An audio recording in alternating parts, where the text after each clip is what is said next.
होते हैं जो 2 हाथ 2 पांव, आंख, नाक, कान व्यवस्थित रूप में आपको निर्मित करते हैं। और यहाँ तक नहीं, भगवान को पता था कि जब आप जन्म लेंगे तो आप पिएंगे क्या, खाएंगे क्या। तो जैसे ही आप माँ के पेट से बाहर आते हैं, माँ के स्तनों में अपने आप दूध की धारा बहने लग जाती है। ये व्यवस्था किसने की बताओ, है ना कोई? आज यहाँ पर कथा हो रही है, यहाँ पर ये टेंट लगा है, बिछात बिछी है, तो बताओ यहाँ पर यदि ये व्यवस्थाएं हैं तो इन व्यवस्थाओं को करने वाला कोई तो होगा। बिना किसी के किए ये व्यवस्था तो नहीं हो सकती थी ना, हाँ या ना? जैसे बिना किसी के किए यहाँ व्यवस्था नहीं हो सकती थी।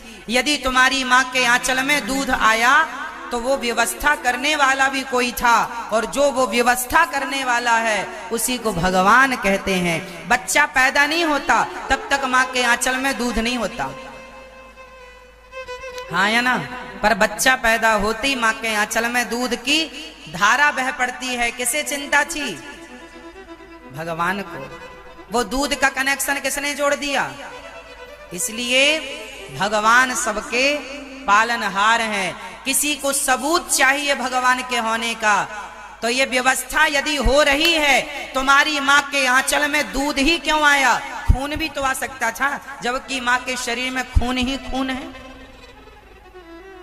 हर नस में खून दौड़ रहा है, लेकिन क्या आया?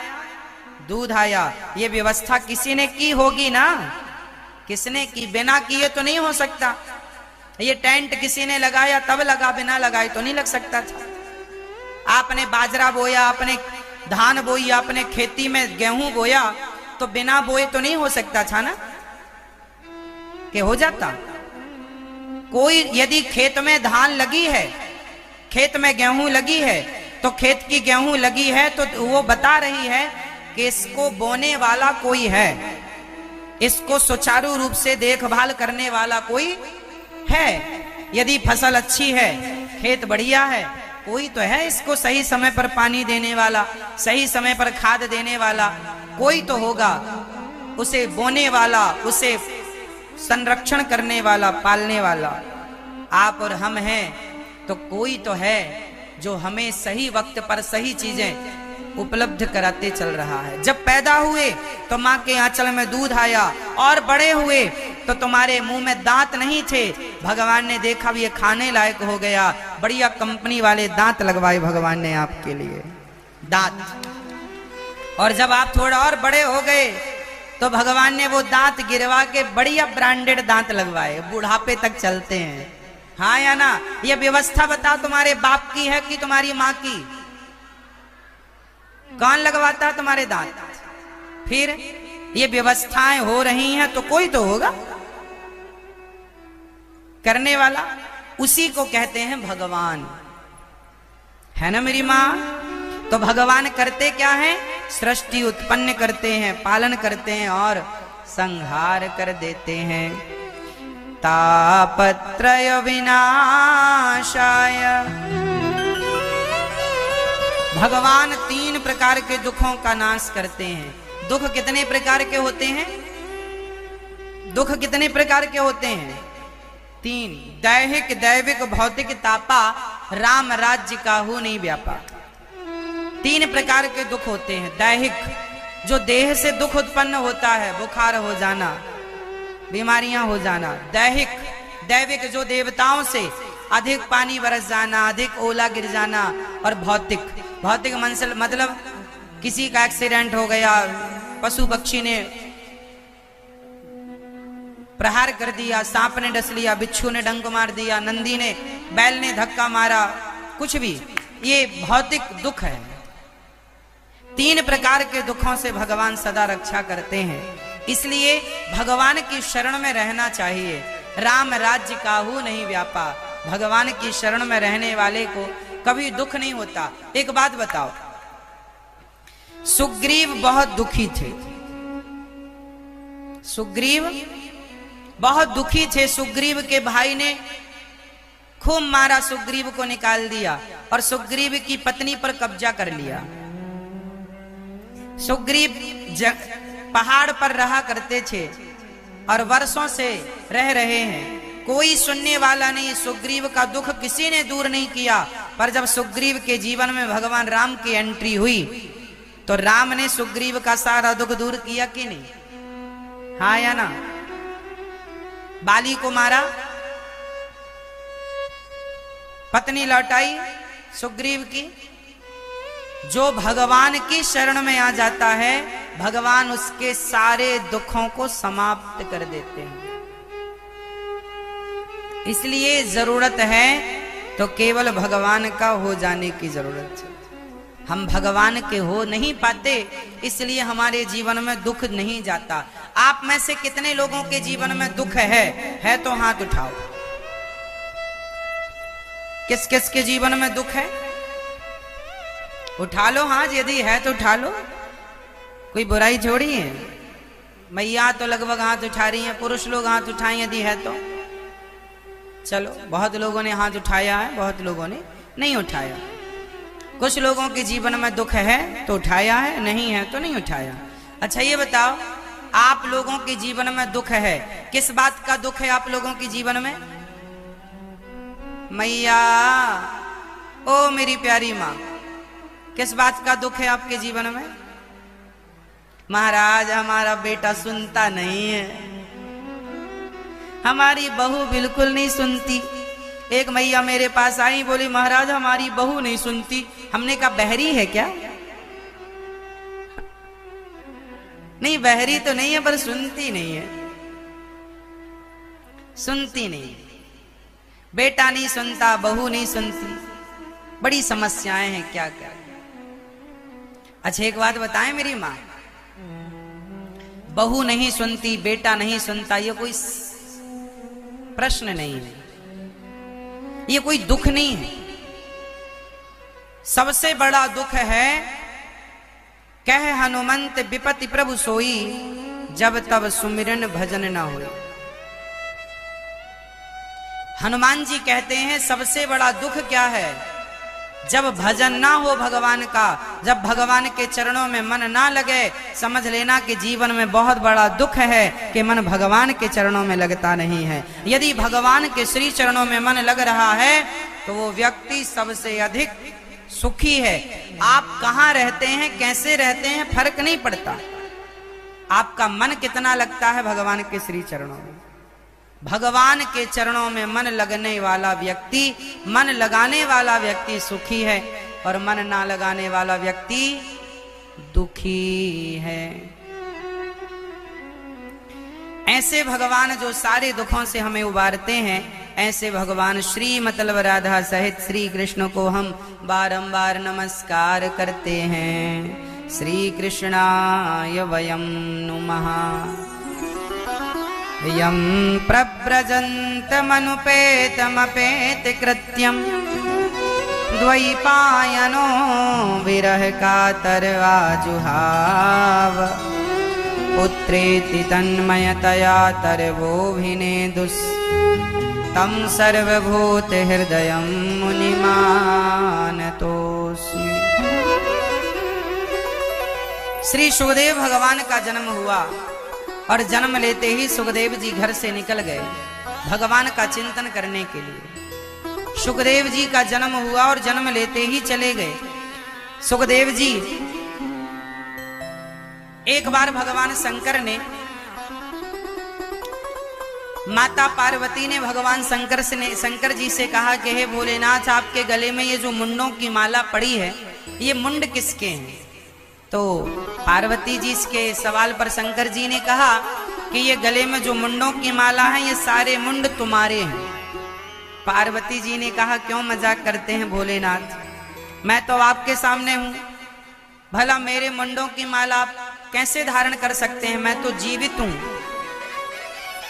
मैं कोई मरी तो हूं नहीं जो आप मेरे मुंडों की माला धारण करेंगे।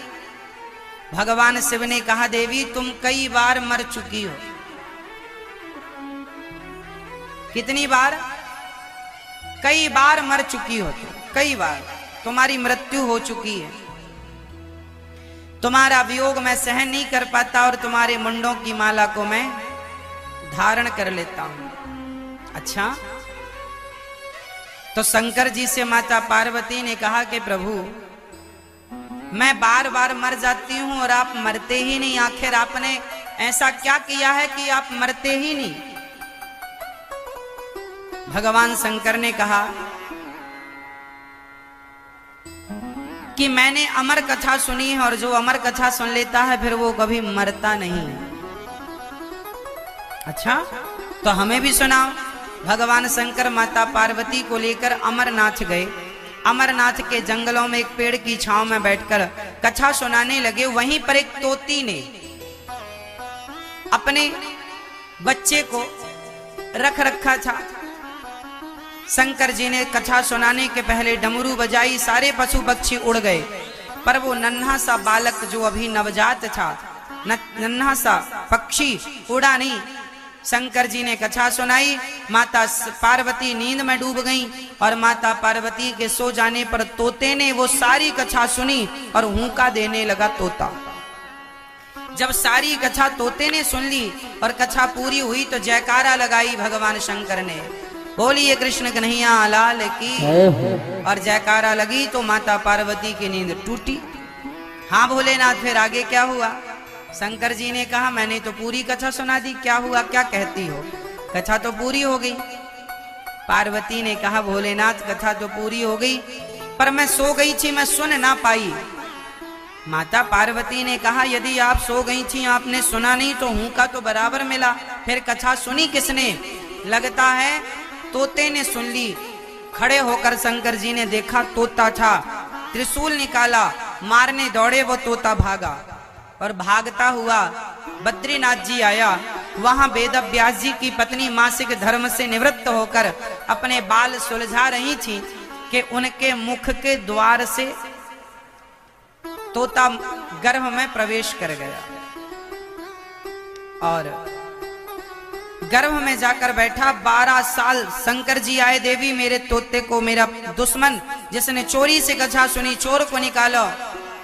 कौन सी चोरी कर ली आपकी? मेरी कथा सुन ली। व्यास जी की पत्नी ने कहा कौन सी कथा? बोले अमर कथा। बोले जब अमर कथा सुन ही ली तो ये मरेगा कैसे? और मर जाएगा तो अमर कथा की महिमा कम नहीं हो जाएगी? शंकर जी वहां से चले गए। सच्चाई तो ये थी कि कथा उस तोते को ही सुनवानी थी, पार्वती जी तो निमित्त बनी। कथा तोते को ही सुनवानी थी, पार्वती जी निमित्त बनी। शंकर जी उस स्थान से अपने स्थान पर गए और बड़े प्रेम से भगवान शंकर माता पार्वती के साथ रहने लगे। 12 साल तक वो तोता अपनी माँ के गर्भ में रहकर भगवान का चिंतन किया। जो कथा सुनी थी शिव जी के मुख से, उस कथा का चिंतन किया और चिंतन करते करते करते करते वो तोता भगवत चिंतन करते करते स्वयं भगवान के स्वरूप को प्राप्त कर गया। ये सुंदर सी बात है कि आप जिसका चिंतन करते हैं आप वैसे हो जाते हैं। शंकर जी के द्वारा दिव्य कथा का लाभ लिया गया। तोता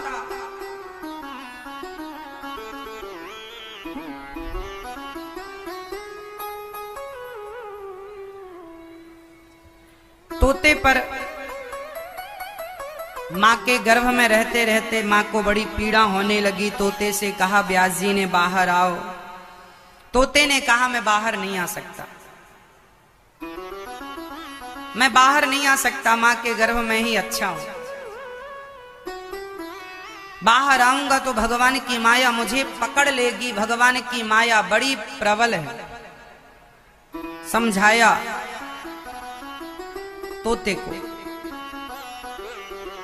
भगवान ने आकर कहा और जैसे ही प्रकट हुए सुखदेव भगवान जन्म लेते ही सन्यास लेने चल पड़े। व्यास जी ने रोका, अरे विवाह तो कर लो बेटा, गृहस्थी तो बचा लो। सुखदेव जी बोले कि जो गृहस्थी में उलझ जाते हैं, संसार में उलझ जाते हैं, वो बाहर निकलते नहीं इस उलझन से, इसलिए मुझे उलझना नहीं है।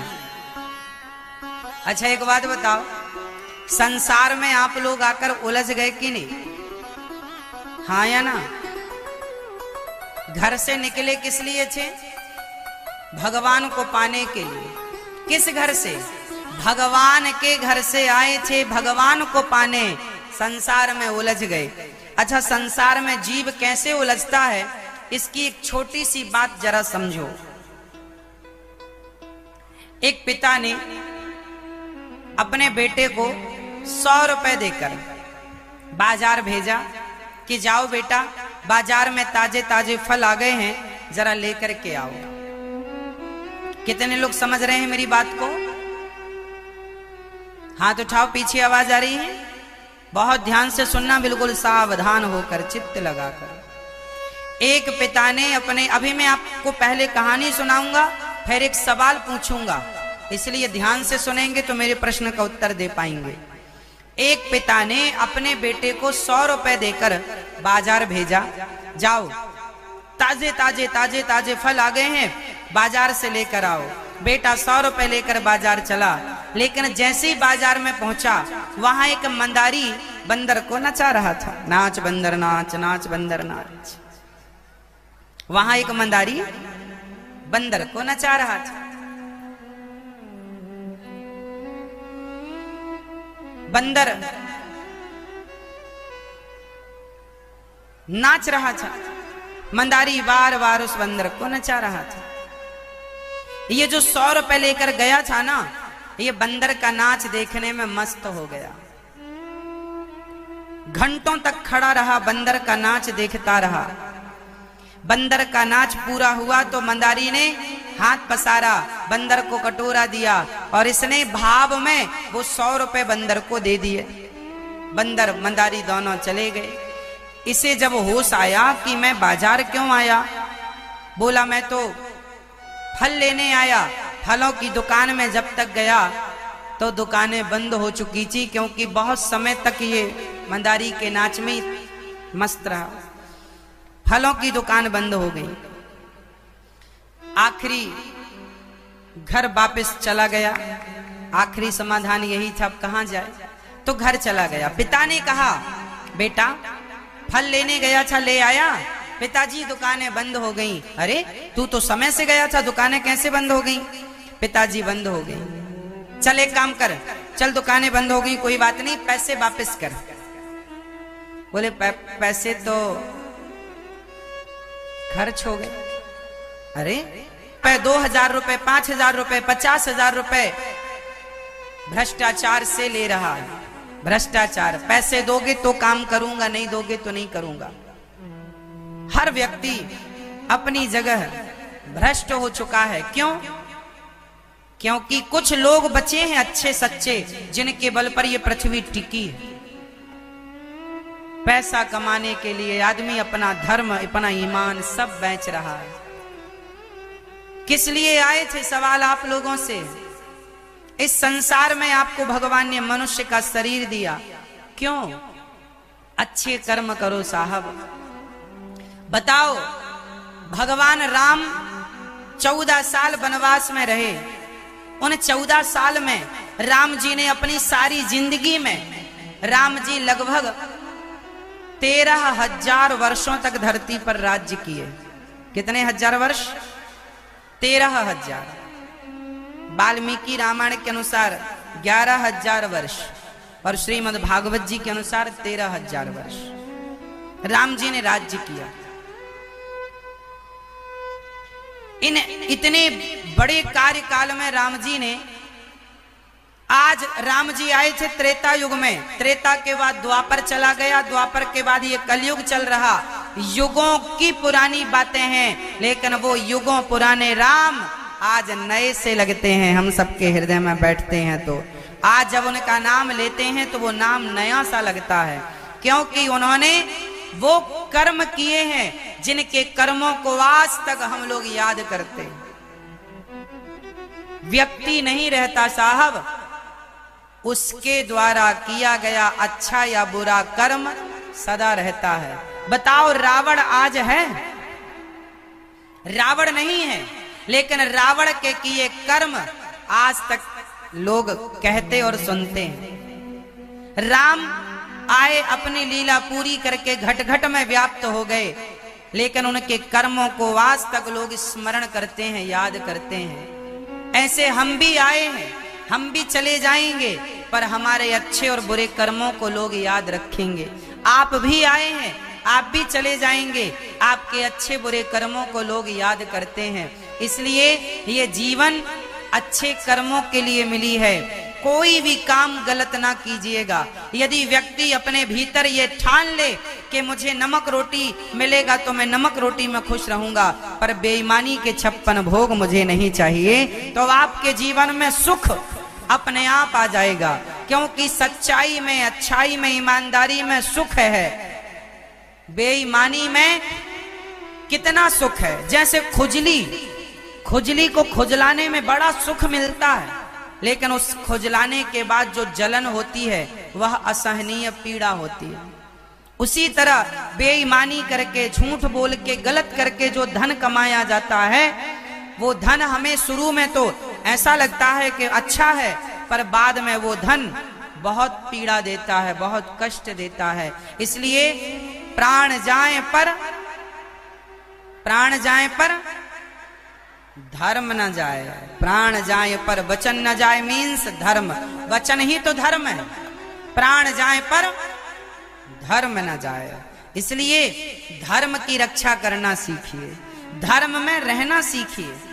धर्म क्या कहता है? अपनी माँ की सेवा करो, अपनी पिता की सेवा करो, अपनी पत्नी का ख्याल रखो और अपने बच्चों को सही संस्कार दो। ईमानदारी से पैसे कमाओ, बेईमानी के करोड़ों ठुकराओ। ईमानदारी की, मेहनत की कमाई हमारी जो है अच्छी है। ये दास अनिरुद्ध, आप लोग कभी वृंदावन आना, आपके गांव के ये भक्तजन जो भागवत जी की आयोजन समिति है, आप लोग वृंदावन आए थे कथा की डेट लेने के लिए, तब शायद आप लोगों ने वहां की सेवाएं देखी हों। वृंदावन में जो वृद्ध माताओं की सेवा होती है, अन्य क्षेत्र की सेवा होती है, आप कभी आकर अपनी आंखों से वृंदावन की सेवा देखिएगा। भाई बात यह है ना कि यदि आपके अंदर धर्म है तो आप सारी जिंदगी अच्छे अच्छे काम करेंगे। अधर्म जब सवार होता है, अधर्म जब प्रवेश करे, हमें शांत होना पड़ता है। और शांत सिर्फ वाणी से नहीं, अपने मन की चंचलता को भी शांत करना पड़ता है। जिसने अपने मन को शांत कर लिया है वही शांति को प्राप्त होगा। और मन को शांत करने के लिए शांत चित्त से सत्संग करना चाहिए, तब जाके मन शांत होता है। इसलिए चुपचाप बैठो और प्रेम पूर्वक भागवत जी की पावन अमृतमयी कथा को सुनो। एक बार नारद जी शांति पाने सारे तीर्थों में गए, पर शांति नहीं मिली। ना पश्यम कुत्र मिच्छर्मः मनः संतोषकारकम, कहीं शांति नहीं। कहां कहां गए? पुष्करम च प्रयागम च काशीं गोदावरीं तथा हरिक्षेत्रं कुरुक्षेत्रं श्रीरंगम सेतुबंधनम। नारद जी सारे तीर्थों में गए, शांति कहीं नहीं। तरुणी प्रभुता गे है श्याल को बुद्धिदायक। आजकल घर में नई नई बहुओं की चल रही है, सास की कोई पूछ नहीं। अच्छा, बिहार का क्या हाल है? यहाँ सासों की ज्यादा चलती है कि बहुओं की? हाँ, जोर से। किसकी? 50-50 है क्या? नहीं, सास की ज्यादा चलती है। मैया बताओ मेरी माँ, सास की ज्यादा चलती है कि बहू की? बहुओं की नहीं चलती, सासों की। तो सासें सांस सांस लेने देती हैं कि नहीं? इसको थोड़ा नीचे कर।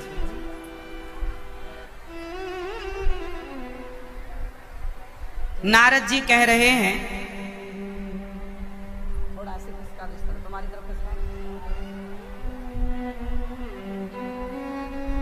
तरुणी प्रभुता गे है, घर में नई नई बहुओं की चलती है, सासों की कोई पूछ नहीं। नारद जी कहते हैं आजकल बड़े बुजुर्गों का सम्मान नहीं है। जिस घर में बड़ों का आदर होता है उसी घर में सब कुछ होता है, सुख शांति समृद्धि होती है। इसलिए बड़े बुजुर्गों का आदर जरूरी है, सम्मान जरूरी है। एक बार क्या हुआ, एक लड़के का विवाह नहीं हो रहा था। देखो बड़ों की कितनी जरूरत होती है। एक कहानी से जरा समझो बड़ों की जरूरत क्या है। एक लड़के का विवाह नहीं हो रहा था, जैसे तैसे उसे एक लड़की मिल गई।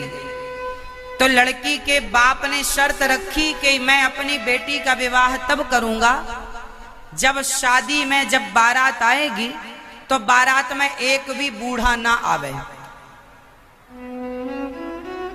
अब लड़का बोला ठीक है भैया, शादी हो रही है, हम नहीं लाएंगे अपने बूढ़ों को। और शादी में बूढ़े लोग भी जाते हैं, नाना है, दादा है, मामा है, ये परिवार के बूढ़े बुजुर्ग होते हैं, इनको जाना होता है। ये सब तैयार होके आ गए। लड़के ने कहा नाना जी आप मत जाओ, दादाजी आप मत जाओ, क्योंकि लड़की के बाप ने कह रखा है बुढ़ों को मत लाना, एक भी बूढ़ा नहीं आना चाहिए। यदि आएगा तो मैं बारात बाहर से ही लौटा दूंगा। चलो एक भी बूढ़ा ना आवे बारात में, सब लड़के लड़के आना, जवान जवान। अब जवान जवान भर लिए, बूढ़े एक भी नहीं। सारे बूढ़े तो मान गए, मामा मान गए, दादाजी मान गए, पर नाना नहीं मान रहे थे। नाना बोले मैं तो चलूंगा चलूंगा। लड़का बोला चलोगे तो विवाह ही नहीं होगा। अरे एक काम करना, हमें गाड़ी के पीछे डिग्गी में रख लेना, छिपा के चलना, हमें कोई देखेगा नहीं। अब नाना जी डिग्गी में नीचे पीछे छिप गए। बारात पहुंची, लड़की वालों ने देखा कि कोई बूढ़ा नहीं है। दादाजी नाना जी उतरे ही नहीं गाड़ी से, डिग्गी में बैठे दबे। अब लड़की के पिता ने देखा कि कोई बूढ़ा नहीं आया, सब बच्चे बच्चे आए, जवान जवान। अब लड़की के बाप ने दूसरी शर्त रखी। लड़की के बाप ने लड़के से कहा कि ये बगल में नदी बह रही है, यदि इस नदी में पानी की जगह तुम दूध की धार बहाओ, दूध बहा दो, दूध की धार ऐसे पानी की तरह बहाओगे तो मैं अपनी बेटी का विवाह करूंगा। यदि कर सको तो मंजूर है तो रहो, वरना बारात लो वापस जाओ।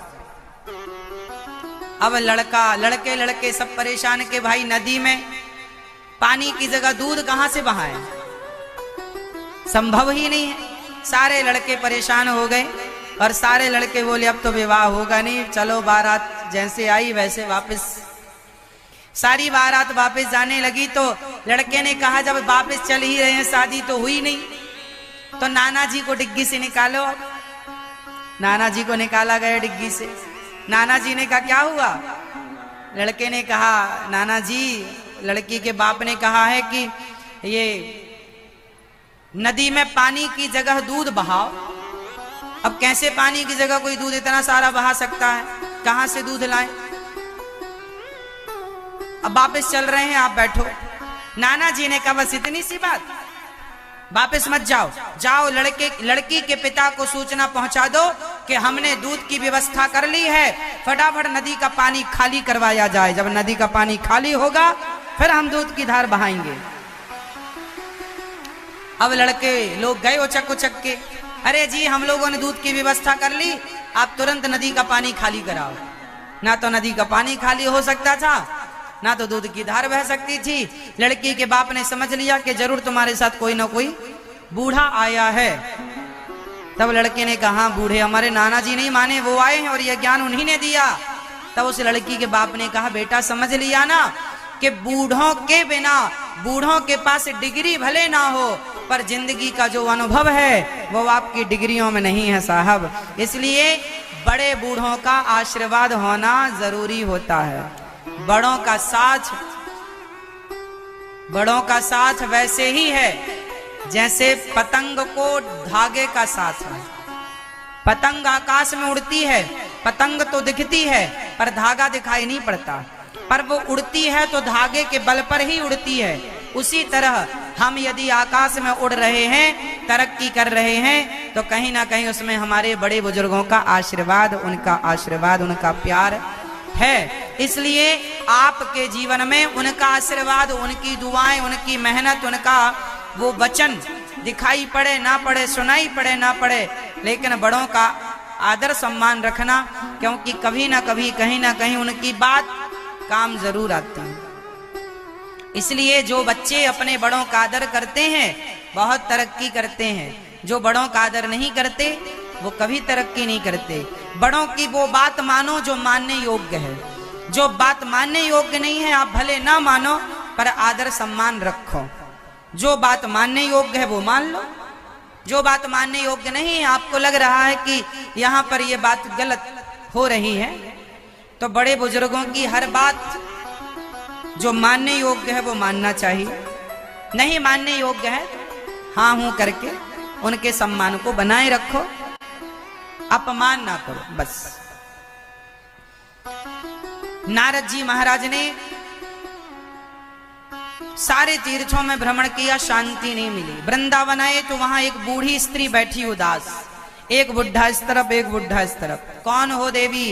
अहम भक्ति ऋतिख्याता इमऊ में तनयऊ मतऊ ज्ञान वैराग्य नामानऊ काल योगे नजर जरऊ।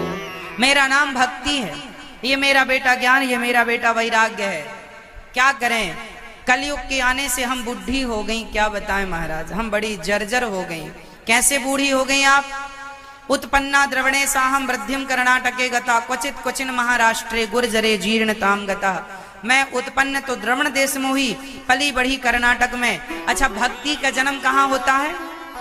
द्रवण देश है हृदय। भक्ति सबके पास होती है, बड़ी कहाँ होती है? कर्नाटक। कानों से जब कोई कथा सुनता है तो भक्ति बड़ी होती है। क्वचित क्वचिन महाराष्ट्र, इस शरीर से कोई भजन करता है? नहीं करता। भगवान की भक्ति सबके पास है। कोई सत्संग का जल डालकर उसे सिंचित करके बड़ा कर लेता है, कोई कुसंग में उलझ करके भक्ति को समाप्त कर लेता है। भक्ति के संस्कार होते सबके पास हैं, हाँ कोई उसे बढ़ाता है, कोई उसे समाप्त कर लेता है, घटा देता है। भक्ति महारानी ने कहा महाराज ये कलयुग में मैं बड़ी परेशान हो गई। भक्ति बोली मैं तो फिर भी ठीक हूं, पर ज्ञान वैराग्य का कोई ग्राहक नहीं है। कलयुग में ज्ञानी और त्यागी लोग कम हैं, भक्त तो फिर भी आप जैसे हैं, लेकिन त्यागी और ज्ञानियों की थोड़ा जरूरत कलयुग में ज्यादा है, वो कम है। नारद जी ने कहा क्या किया जाए? नारद जी ने गीता सुनाई पर ज्ञान वैराग्य का दुख दूर नहीं हुआ। तब आकाशवाणी ने कहा सत्कर्म करो। नारद जी सत्कर्म की खोज में निकले और हरिद्वार से ऊपर बद्रीनाथ जी पहुंचे तो वहां 4 संत मिले, सनक, सनंदन, सनातन, सनत कुमार। चारों ने कहा इन्हें भागवत सुनवाओ। भागवत सुनवाई गई हरिद्वार की पावन धरा पर और भागवत की सिर्फ महिमा गाई। सदा सेव्या श्रीमद् भागवती कथा। अच्छा बताओ भागवत कितनी बार सुननी चाहिए मैया? मैया जी, ओ मेरी माँ, कितनी बार भागवत सुननी चाहिए? कितनी बार? 1 बार, 2 बार? सदा सेव्या राम राम रटते रहो, जब तक घट में प्राण, कभी तो दीन दयाल के भनक पड़ेगी कान। भगवान का नाम निरंतर जपो, राम राम जपते रहो जब तक घट में प्राण। जब तक प्राण है तब तक राम राम जपो, मर जाओगे तब तक। भगवान का स्मरण नित्य करो, रोज करो, कभी तो सुनेंगे वो। इसलिए कथा भागवत रोज सुनो, अच्छे काम रोज करो, बुरे काम देखेंगे बाद में। अच्छे काम रोज करने चाहिए।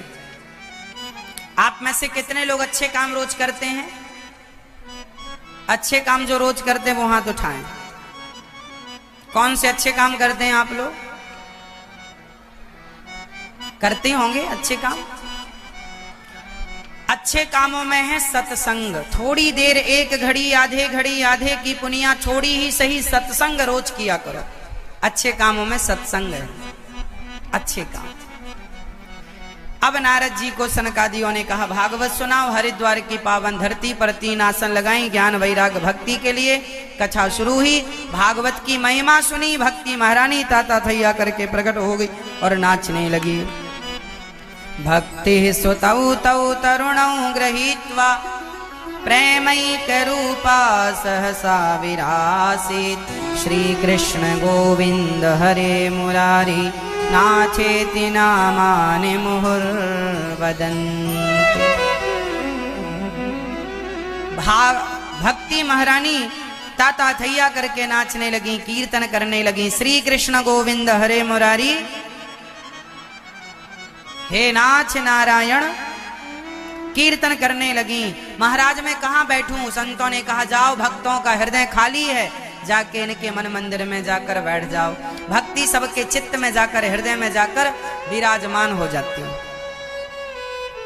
नारद जी सवाल करते हैं, महाराज कोई पुण्यात्मा भागवत सुन के तर जाए तो आश्चर्य नहीं, पर ये बताओ पापी भागवत सुन के तरेगा?